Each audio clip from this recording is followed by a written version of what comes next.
ఉత్పంతించే వినాశంచ భూతనామగతించే వేత్తి విద్యా విద్వాంసరమాభ్యో భగవాంతి అన్నారు. అంటే దేవుడనబడిన వాడు సృష్టించుటకు సంహరించుటకు తగిన శక్తి కలిగి ఉండాలి. భూత భవిష్యత్ వర్తమాన కాల విషయములను ఎరిగి ఉండాలి.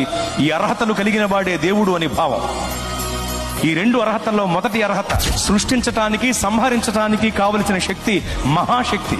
అంటే మహాశక్తి కలిగిన వాడే దేవుడు, అనగా మహాశక్తివంతుడే దేవుడు. మరి మహాశక్తివంతుడు ఎవరు? నలుగురిని నరికినవాడా? 10 మందిని బాధినవాడా? నలుగురిని నరికినవాడు 10 మందిని బాధినవాడే మహాశక్తివంతుడైతే అలాంటి వాళ్ళు చాలా మంది ఉన్నారు లోకంలో. మరి మహాశక్తివంతుడు అంటే ఎవరు? ప్రపంచమంతా దేన్నైతే జయించలేకపోతుందో దానిని జయించిన వాడే మహాశక్తివంతుడు. ప్రపంచమంతా నాటికి నేటికి ఏనాటికి మరణమును జయించలేకపోతోంది.